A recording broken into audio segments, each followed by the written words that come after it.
Bonjour à tous, ravi de vous retrouver dans Smart Job, votre rendez-vous emploi RH Management, débat, analyse, expertise et vos rubriques habituelles évidemment. Bien dans son job aujourd'hui, on s'intéresse à la composition des conseils d'administration à travers un baromètre.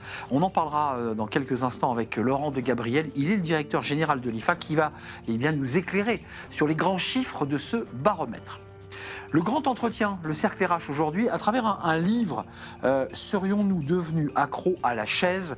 La chaise, c'est le fait d'être sédentaire. Que se passe-t-il? Bah oui, les salariés du tertiaire sont sédentaires. Et tout cela a des incidences alors, sur notre psychique, notre psyché, mais aussi sur notre corps, notre santé. On va en parler avec un des experts et un des auteurs de ce livre, Victor Fersing. Il a écrit justement ce livre sur les enjeux et les dangers de la sédentarité.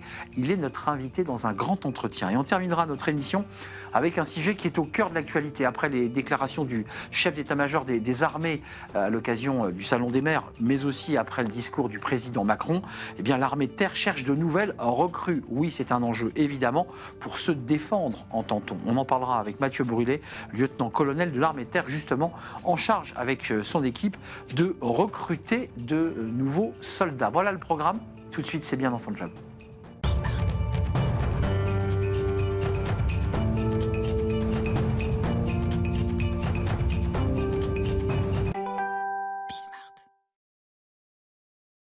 Bien dans son job pour parler de la composition des conseils d'administration, c'est intéressant, c'est une photographie, la sociologie, en fonction des profils et des compétences, et on en parle avec Laurent de Gabriel. Bonjour Laurent, ravi de vous accueillir, directeur général de l'IFA, l'Institut français des administrateurs et administratrices, et on va parler avec vous de ce nouveau baromètre avec Ethics Boards sur la composition, la sociologie. Alors, qu'est-ce qui ressort de ce baromètre? Vous avez sondé les cœurs des entreprises du CAC 40 et du SBF 120 à travers des thèmes comme la mixité, la cybersécurité, l'IA. Qu'est-ce qui ressort? Il y a du retard, ça avance, ça va mieux? Bonjour Arnaud, merci beaucoup de m'inviter et merci beaucoup d'inviter l'IFA. Donc effectivement, l'IFA, en tant que centre de réflexion, d'action et de formation sur les sujets de gouvernance, s'intéresse forcément à la composition du conseil d'administration et sa structuration et son articulation avec les différents comités. Donc ce qui ressort de ce baromètre, et on en est à la 9e édition, donc on a pu suivre dans le temps l'évolution, c'est plusieurs choses. D'abord, une généralisation des comités ESG, RSE. On était à 26% en 2015, on est à 88% aujourd'hui. Donc vraiment, la Paris presque réussi. Oui, Paris réussi, la transformation a été faite. Deuxième chose, on a une dissociation croissante entre les fonctions de PDG et les fonctions de directeur général, ce qui est souvent interprété comme un gage de meilleure gouvernance, 71%. Et puis enfin, et ça c'est un sujet extrêmement intéressant pour l'IFA, puisque c'est vraiment au cœur de nos préoccupations et de nos recommandations, 61% d'administrateurs qui sont indépendants, c'est-à-dire indépendants du capital, donc des actionnaires, indépendants de la société, et donc qui représentent vraiment les intérêts de la société en tant que telle. Et qui amène une compétence, parce que qui amène une compétence, qui amène un regard différent. Donc tout ça est extrêmement positif. Et puis un dernier chiffre, et j'aurais peut-être dû commencer par là, évidemment, c'est la parité, avec 47% des conseils qui ont maintenant des femmes comme administratrices. Et donc vraiment, la loi Copé-Zimmermann a produit son plein effet. Donc tout ça est très positif selon nous. On aborde la mixité, qui est un des éléments de diversité des conseils d'administration. Puis il y a des sujets aujourd'hui. Alors vous évoquiez tout à l'heure la progression ou la séparation des postes de PDG et de directeur. Mais il y a deux sujets aujourd'hui qui interpellent les conseils d'administration. La cybersécurité, c'est-à-dire les entreprises sont impactées, et les enjeux d'IA. On en est où? Est-ce que les entreprises se dotent aussi de compétences et de profils justement capables d'apporter ces compétences? Alors, dans ce baromètre, l'IFA et notre partenaire Ethics Boards ont noté que, oui, il y avait des progrès, mais des progrès qui étaient relativement insuffisants. C'est-à-dire qu'ils se sont emparés des sujets de cyber et des sujets d'IA, mais pas forcément comme ils auraient dû le faire. La formation reste relativement marginale sur les sujets d'IA, un peu plus importante sur les sujets de cyber. Mais à travers ce baromètre, l'IFA note qu'on est en retard par rapport au Royaume-Uni, par exemple. 11% des conseils SBF 120 seulement, voilà. Beaucoup plus au Royaume-Uni. Là, il y a une accélération à faire. Ça veut dire qu'il faut que les conseils d'administration pivotent dans leur choix de compétences, dans la manière dont ils vont faire revenir quelqu'un. Et c'est ça le sujet, en fait, qui est posé. Alors, vous mettez le doigt sur un sujet extrêmement important, c'est comment se fait cette montée en compétences et ce pivot. La recommandation de l'IFA liée à nos travaux, c'est oui, vous pouvez faire rentrer un expert sur ces sujets dans le conseil, mais ce n'est pas ça qui va amener amener le conseil à avoir le bon niveau de Donc compétence. c'est former tout le monde. Et donc, c'est former tout le monde pour que vous gardiez une collégialité dans le conseil, parce que si vous faites venir un expert sur la cyber, vous pouvez faire venir un expert sur l'IA, et puis sur le capital social. En fait, c'est un agrégat de cabinet d'experts, voilà. Ça n'a pas de sens. Et donc, vous n'aurez pas la dynamique absolument nécessaire qui est celle d'un conseil d'administration. Donc, ça veut dire qu'il faut à la fois accompagner, former les membres des conseils d'administration, quel que soit leur âge, à avoir un niveau de connaissance capable de prendre des décisions, puisqu'il y a quand même le pilotage d'une entreprise et de ses choix. Il y a quand même les sujets, juste d'un mot quand même, parce qu'on voit que 78% des conseils du SBF 120 déclarent des travaux dédiés à la cybersécurité. Autant il y a du retard sur l'IA, autant sur la cyber, il n'y a pas de retard. C'est-à-dire qu'on voit que les entreprises font en sorte de se prémunir. C'est quand même très dur aujourd'hui pour les entreprises. Hein. Non, tout à fait. On peut dire qu'elles sont plus en avance sur la cybersécurité que sur l'IA. Donc, il y a des travaux. Le niveau de formation et de connaissance moyen, d'après ce qu'on a pu évaluer dans nos travaux sur la cyber, reste quand même pas tout à fait ce qui devrait être. Donc, ils ne se sont pas emparés. C'est souvent vécu comme des sujets relativement techniques. D'ailleurs, j'en profite pour dire qu'on fera une matinale mi-décembre sur le sujet pour essayer de voir quel est le bon niveau d'appropriation et le bon niveau de dialogue que doit avoir le conseil d'administration avec les spécialistes de protection cyber. En tout cas, un directeur général plutôt heureux et optimiste quand on voit les chiffres que vous nous dévoilez sur la mixité, sur un certain nombre de cas. Ça veut dire que l'action de l'IFA porte ses fruits. Absolument. Heureux et optimiste, mais vigilant en même temps, parce que, comme on l'a vu sur l'IA, on n'est pas tout à fait là où on doit être. Sur la parité, on a aussi parité, mais quand vous regardez le nombre de femmes présidentes de sociétés du CAC 40 et du SBF 120, 4 dans le CAC, 4, trop faible. Trop faible, une dizaine sur le SBF 120, on est quand même très en faiblesse par rapport à ce qu'on aurait pu espérer et par rapport à ce qu'il y a sur d'autres pays. Et puis un dernier point de vigilance qui va faire plaisir aux administrateurs et administratrices, c'est que le niveau de rémunération d'un administrateur, alors que c'est un rôle absolument fondamental, est relativement faible par rapport à d'autres pays, aux alentours de 50 000 euros, 130 000 euros en Allemagne. Et par pudeur, je ne parle pas de la Suisse ou du Royaume-Uni. Du Royaume-Uni, où effectivement les jetons de présence sont très bien rémunérés. Ça s'appelle maintenant des rémunérations, mais c'est exactement la même chose, vous avez raison. Merci Laurent de Gabriel d'être venu nous rendre visite. C'est un vrai plaisir. Directeur général de l'IFA avec ce baromètre, avec Ethic and Boards. Absolument. 9e édition de ce baromètre qui est une référence. Merci de nous avoir rendu visite. On tourne une page. Tiens, on va s'intéresser peut-être à ces membres du conseil d'administration qui sont pour certains des sédentaires. Et oui, nous sommes tous devant notre ordinateur, très souvent à notre bureau. Qu'est-ce que ça dit, cette situation ? Elle a des impacts et un livre est sorti justement. Serions-nous devenus accros à la chaise, qui est un joli titre. On va en parler avec l'un de ses auteurs parce que la sédentarité a des implications sur notre santé. On en parle avec lui et on l'accueille. C'est le Cercle RH et c'est le grand entretien.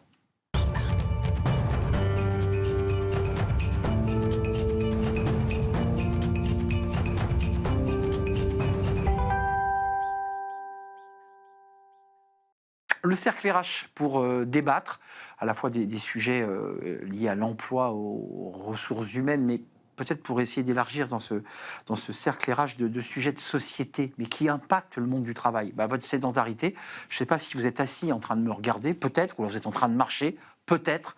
On va en parler. On va accueillir Victor Fersing. Bonjour Victor. Bonjour, merci pour l'invitation. Très heureux de vous accueillir. On va parler avec vous de votre travail, de votre action, de votre engagement. Vous êtes spécialiste de l'impact des écrans sur la sédentarité et co-auteur de ce livre qu'on va découvrir, La chaise tue, avec un grand tu, écrit en très gros caractères, Comment échapper à la sédentarité et remettre son corps en marche, édition Erol. Je ne sais pas si on va voir le livre qui va apparaître, coécrit avec Alexandre Dana, qui est votre co-auteur. Je voulais vous soumettre cette petite phrase, forcément, elle a dû vous inspirer. J'ai marché toute ma vie, je suis très profondément malheureux lorsque je ne peux pas marcher. Pour moi, c'est de loin l'activité la plus propice à la pensée. Qui l'a dit ? Un philosophe probablement, mais je ne l'ai pas en tête. Un généticien. D'accord. Axel Kahn. Ok. Vous vous rappelez de cet homme qui était à la fois un scientifique et qui a passé à la fin de sa vie, en tout cas, de temps incroyable à marcher. On va revenir sur les écrans, sur la sédentarité, mais vous parlez quand même dans votre livre beaucoup de la marche. Exactement. Chose qui paraît évidente, mais vous dites, en fait, la chose la plus simple, sans aller faire un marathon et aller en salle de muscu, marcher. C'est ça, déjà, l'antidote à la sédentarité, c'est la marche. Ouais, ce qui est intéressant, c'est de voir à quel point la marche a joué un rôle fondamental en fait dans notre évolution. Il y a beaucoup de personnes qui disent que la marche, en fait, c'est le trait caractéristique de l'humanité. l'homme a commencé avec ses pieds, disait un anthropologue français. Et d'ailleurs, le développement de notre cerveau, c'est aussi fait avec la marche. Donc quand on marche, on sécrète une protéine qui s'appelle le BDNF et qui favorise les connexions neuronales. La marche, ça nous a permis aussi de libérer nos mains et de commencer à créer des outils. Donc le fait que l'espèce humaine crée de la technologie, ça vient aussi justement de la marche. Et ça fait des millions d'années. Mais en fait, en très peu de temps, avec les révolutions industrielles successives, sur une échelle de temps très réduite finalement, on a complètement changé ces conditions-là. Et aujourd'hui, ça devient presque difficile parfois de marcher, ou ça semble difficile de marcher dans des environnements urbains, dans des environnements où on utilise de plus en plus la voiture, où on est de plus en plus incité à regarder les écrans via les publicités pour les séries, etc. Et donc effectivement, aujourd'hui, on marche de moins en moins et ça a tout un tas de conséquences négatives.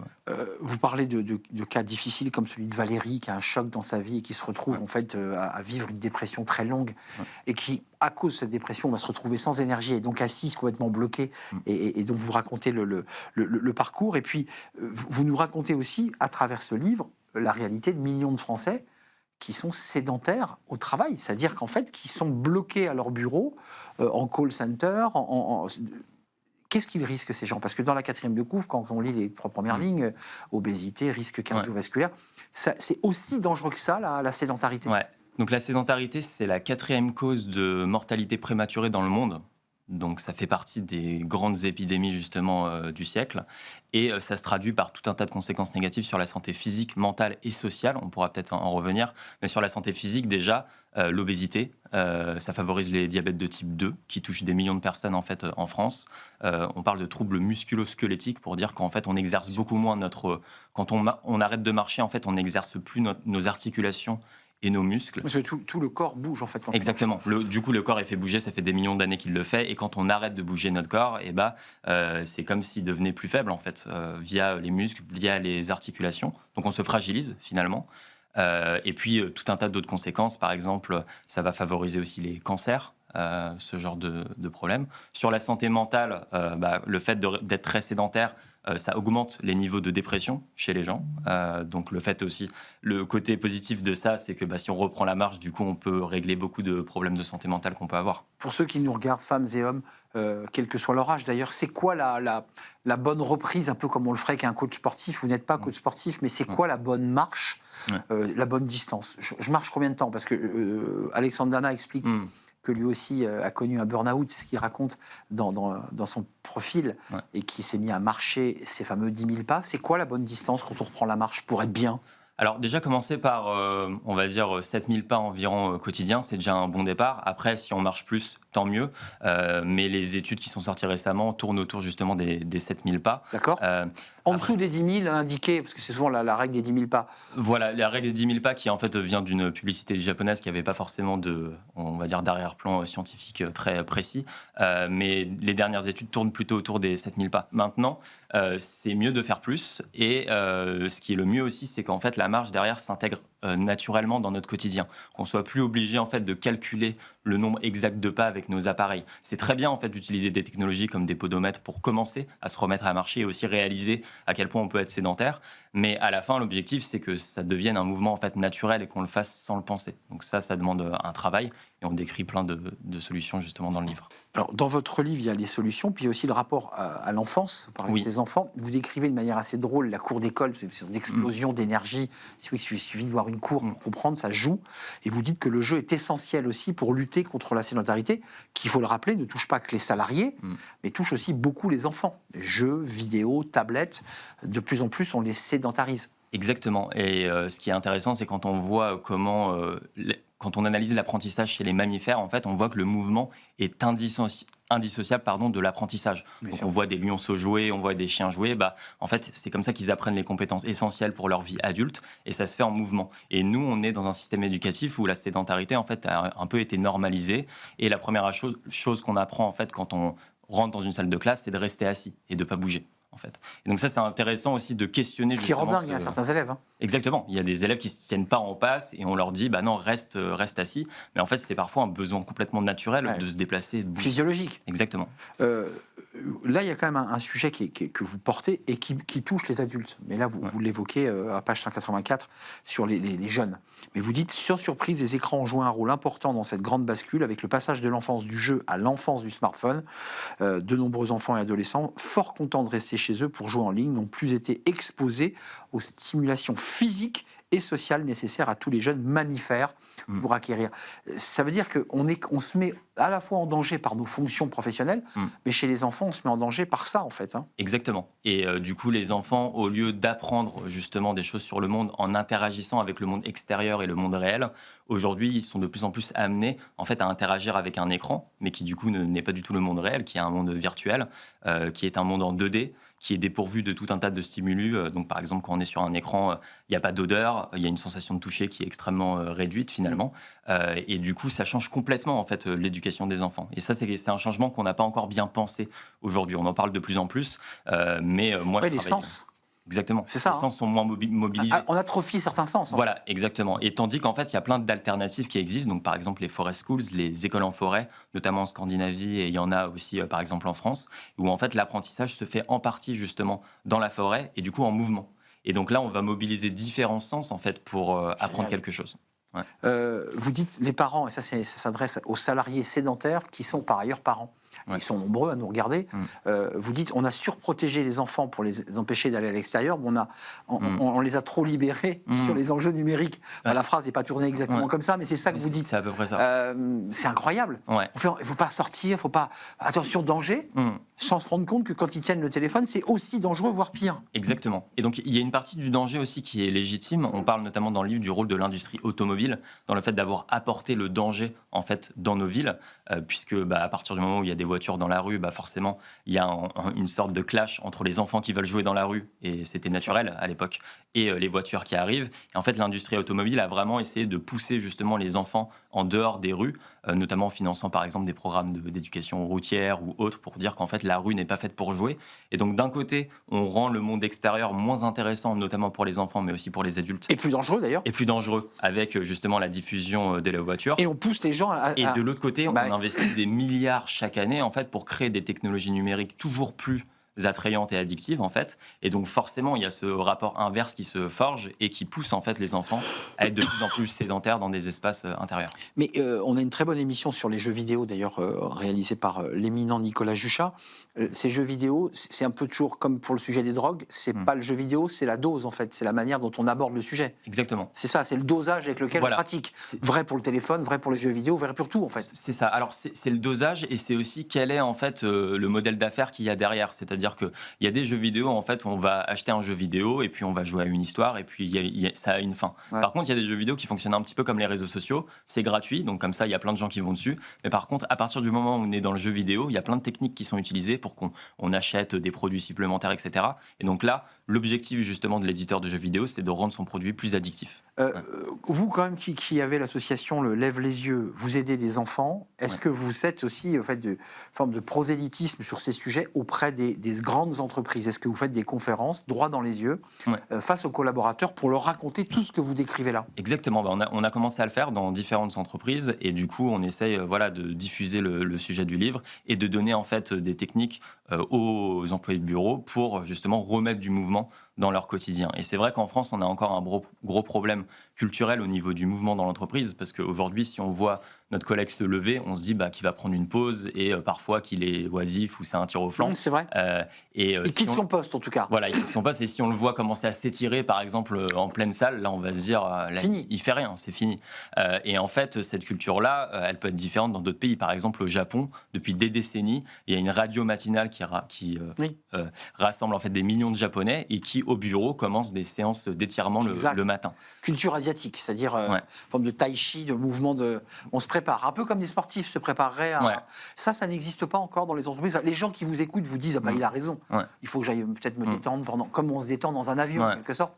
Ça se fait ou pas? Ça commence à se faire? Alors, ça commence à se faire, mais c'est encore très faible comme phénomène dans les pays occidentaux, où aujourd'hui, on va plus tendance aussi à faire des pauses où, au lieu de se lever de sa chaise et d'aller faire du mouvement, on va peut-être faire une pause, par exemple, sur les réseaux sociaux. On va se dire que c'est notre temps de pause, par exemple, mais on reste sur un ordinateur. On fait une clope réseau social. Voilà. Ça, c'est génial. Il y a un peu de ça. Donc c'est deux addictions qui viennent se rencontrer. Voilà, et c'est là où justement la crise de la sédentarité, pour l'affronter, il va vraiment aussi falloir affronter le sujet justement des écrans. Comment on fait en sorte d'avoir des technologies qui sont moins addictives et qui sont plus au service de l'efficacité en entreprise plutôt que voilà. D'ailleurs, en préparant l'émission, vous me parliez des notifications ou des interruptions de concentration qui avaient un coût gigantesque sur le PIB. C'est-à-dire qu'avec tous ces outils qui viennent en fait nous perturber le cerveau. En fait, on est moins efficace. Exactement. Donc oui, il y a un rapport du Trésor qui est sorti récemment qui montrait que l'économie de l'attention coûtait probablement 0,6 points de PIB à la France chaque année aujourd'hui. On n'a pas besoin de ça. C'est ça. Et ça pourrait être plus de 3 points dans quelques décennies si on continue comme ça. Mais effectivement, quand on a un téléphone qui n'est pas vraiment paramétré pour limiter les distractions, bah, c'est comme si on avait vraiment une machine à distraction dans la poche qui était à la merci de tout message extérieur. Et donc, forcément, ça va interrompre notre travail et ça va nous rendre distraits. Ouais. Et toutes les notifs qui arrivent, qui font qu'on va regarder, qu'on va plus écouter l'autre. Exactement. Et qu'on va perdre le fil de la conversation. C'est ça. Ce livre, en fait, si j'ai bien compris, donc je vous le remontre, La chasse. La chaise, non pas la chasse. La chasse peut tuer, mais la chaise tue. Là, c'est le titre de votre livre, édition chez Erol, écrit avec Alexandre Dana et vous, Victor Fersing. Vous êtes tous les deux très engagés. Vous êtes journaliste, par ailleurs. Exactement. Et puis, évidemment, vous allez faire des conférences, des animations, des ateliers dans les entreprises et auprès des enfants. Exactement. Parce que vous êtes parti du principe qu'il fallait d'abord éduquer les plus jeunes. Ouais. On est d'accord. Exactement. Pour que plus tard, ils aient peut-être une attitude plus vertueuse. Oui, tout à fait. Et en fait, aujourd'hui, la condition physique des jeunes se détériore très rapidement. En l'espace de 40 ans, en fait, ils ont perdu 25% de leur capacité cardiovasculaire. Donc sur une piste d'athlétisme, pour faire 600 mètres par exemple, là où il en fallait 3 minutes il y a 40 ans, maintenant il en faut 4. En fait, c'est vraiment une épidémie justement de sédentarité. Et donc c'est pour ça que j'essaye évidemment de les informer sur le sujet et l'importance justement de maintenir une bonne santé physique en marchant, etc. Mais évidemment, la réponse individuelle, elle suffit pas. C'est-à-dire qu'un enfant de 13 ans, il ne peut pas seul lutter contre les technologies numériques addictives, etc.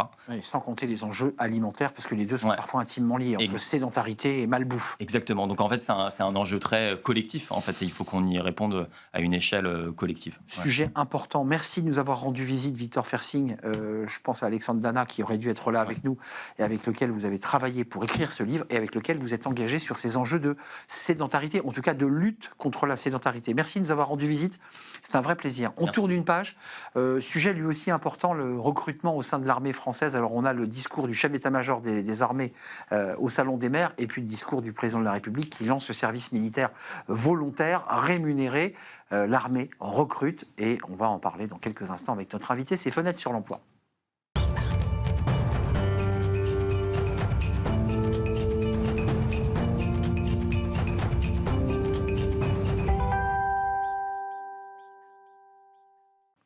Fenêtre sur l'emploi pour parler recrutement. Recrutement au sein de l'armée française. Alors il y a le discours du chef d'état-major des armées, ça c'était au Salon des maires, et il y a évidemment le discours du président de la République pour évoquer et indiquer qu'il y aurait donc ce service militaire volontaire avec une rémunération. Donc l'armée recrute. On accueille le lieutenant-colonel Mathieu Brulé. Bonjour mon colonel. Armée, vous représentez l'armée de terre, les RH, les ressources humaines, le recrutement. Vous lancez des campagnes, on va voir quelques images, c'est intéressant parce que pour recruter, il faut aussi donner envie aux jeunes qui sont sur les réseaux sociaux, qui regardent des vidéos. Regardez cette campagne, c'est la campagne cyber, il y en a deux autres, mais on a décidé de vous montrer cette campagne. Allons-y. Incident détecté. Faites-moi un point de situation. On a subi une intrusion sur notre système. On peut le basculer sur un autre serveur. Je vous en ai tout. Source détectée. Ok, isolez le réseau.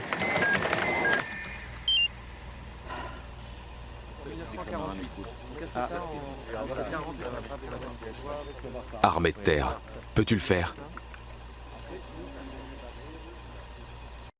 Faire de sa ligne de code une ligne de front, on voit le modernisme, si je peux me permettre, la réalisation, on rentre dans un film. Ouais. C'est aussi ça le levier de recrutement. Il y a 16 000 jeunes à recruter. Alors c'est effectivement 16 000 jeunes qu'on recrute pour les soldats professionnels, donc pour l'armée d'active. Oui, on ne parle pas du service militaire volontaire. Alors, qui s'appelle service national, qui fera appel effectivement à des volontaires. depuis la semaine dernière et l'annonce du président, on a pour objectif d'en recruter 1800 pour l'armée de terre l'année prochaine, pour 2026, qui est la mise en place de ce nouveau dispositif. Donc 1800 sur 3 cohortes à partir du mois de septembre. 600 en septembre, 600 en octobre, 600 en novembre. Ça, c'est le service militaire ou le service national. Là, les 16 000 dont on parle, qui sont sous votre responsabilité et vos équipes, ça, c'est des soldats. Effectivement, ce sont alors à la fois des soldats, donc des militaires du rang, comme on les appelle, mais aussi des cadres. Des cadres, sous-officiers, officiers. On recrute sur un panel assez large de niveaux scolaires, du sans diplôme jusqu'au bac plus 5. Et pour plus de 117 métiers, 16 domaines de spécialité. Rendez-vous compte, c'est un vivier énorme qu'on a recruté. On a choisi la cyber parce que c'est aussi un secteur aujourd'hui où l'armée a créé et s'est développée. Ça veut dire qu'il faut des ingénieurs, il faut des data scientists, il faut des experts sur ce sujet. Enfin, tout à fait. Là aussi, il y a du recrutement. Effectivement, on recrute des gens de plus en plus qualifiés, puisque ça ne vous a pas échappé, on opère des matériels de plus en plus sophistiqués, à la pointe de la technologie. Et l'armée de terre est une armée technologique. Donc pour servir ces matériels, il nous faut des gens qualifiés, qui soient dans le domaine cyber, vous l'avez évoqué, comme le clip l'a montré, mais pas seulement. La logistique, la maintenance, l'informatique de manière générale. Mais le contexte international, le contexte géopolitique des négociations, une guerre en Ukraine, des tensions, est-ce que ça crée un sursaut? Est-ce que les propos du chef d'état-major des armées en disant il faut maintenant se défendre et il faut se préparer, qui a créé une polémique et qui a fait couler beaucoup d'encre, est-ce que ça provoque dans la population et chez les jeunes une sorte de sursaut patriotique, de se dire après tout, cette carrière militaire, ça me plaît, j'ai envie d'y aller, il y a plein de métiers? Eh ben, je pense, en tout cas je l'espère. En tant que recruteur, je mise aussi beaucoup sur le sens que les jeunes vont donner à leur engagement. Le métier de l'armée de terre, de soldat dans l'armée de terre, est quelque chose d'assez singulier. On y a des valeurs, on y retrouve des choses uniques, exceptionnelles au sens propre du terme, parce que c'est d'abord être combattant, servir une cause plus grande que soi, vivre une aventure humaine extraordinaire, avec tout de suite des responsabilités, avec un engagement, un dépassement de soi, de la rigueur. Tout cela, c'est une marque employeur, une identité armée de terre sur laquelle je mise beaucoup pour recruter même ces spécialistes, puisque je suis sur ces spécialités pointues, très demandées, en concurrence directe avec d'autres entreprises dans le civil. Ouais. Donc nous, qui parfois mettent plus d'argent sur la table. Tout à fait. Donc c'est les valeurs qui font la différence. Exactement. Et nous, on voit ça comme une opportunité, puisque les gens qui viennent chez nous, eh bien, ne viennent pas pour un salaire, ils viennent pour autre chose, pour quelque chose de plus grand qui les dépasse. Pour le drapeau. Pour le drapeau, pour des valeurs, pour quelque chose, encore une fois, de plus grand. Donner un vrai sens à leur quotidien. Ces enjeux géopolitiques, cette peur aussi, parfois les Français s'inquiètent, évidemment on se pose beaucoup de questions. Et ce sursaut patriotique, c'est quoi? C'est beaucoup de soldats qui veulent entrer, je dirais, dans le combat, parce qu'ils veulent être en première ligne. Oui. Ou est-ce qu'il y a aussi beaucoup de gens qui disent je veux bien intégrer l'armée, mais je veux être cuisinier, je veux être mécano? Comment ça se répartit ça? Bien sûr. Alors, on recrute d'abord et avant tout des combattants. Mais ces combattants peuvent très bien être, effectivement, comme vous disiez, des restaurants, des cuisiniers, des logisticiens, des mécanos, qui, sur la majeure partie de leur temps, exercent le métier pour lequel soit ils ont été formés avant l'armée, soit que l'armée les a formés, puisqu'on a encore une fois des matériels très spécifiques. L'armée forme à toutes ces spécialités également. On n'est pas formé dans le civil à conduire un char Leclerc, si vous voulez. Donc l'armée forme ces métiers-là en interne. Et donc on est en recherche de profils qui soient surtout très agiles et capables d'apprendre vite. Et ça, aujourd'hui, les jeunes, motivés par le contexte, par tout cet environnement très, très, très anxiogène, viennent chez nous, sont très motivés. Ça donne un cadre. Exactement. 16 000, j'allais dire collaborateurs, 16 000 soldats militaires, parce qu'ils ne sont pas tous des combattants, mais en tout cas 16 000 militaires au sein de l'armée de terre, parce que l'armée, vous l'avez dit d'ailleurs, vous êtes rattrapés par l'actualité, mais ce programme était déjà dans le tuyau bien avant les propos du SEMA ou du président de la République avec ce service national volontaire. Exactement. Merci de nous avoir rendu visite, Mathieu Brulé, lieutenant-colonel de l'armée de terre, très engagé évidemment sur cette campagne de recrutement avec toutes ses équipes. N'hésitez pas à www.armée-de-terre. S'engager.fr. S'engager.fr, ouais, je me suis trompé sur le site. Oh là là. S'engager.fr si ça vous intéresse. Merci à vous. Merci de nous avoir rendu visite. Merci à vous tous pour votre fidélité. Merci à l'équipe. Merci à Charles à la réalisation. Merci à Paul au son aujourd'hui. Et merci évidemment à Nicolas Juchat qui prépare avec brio cette émission. Je vous dis à bientôt. Bye bye.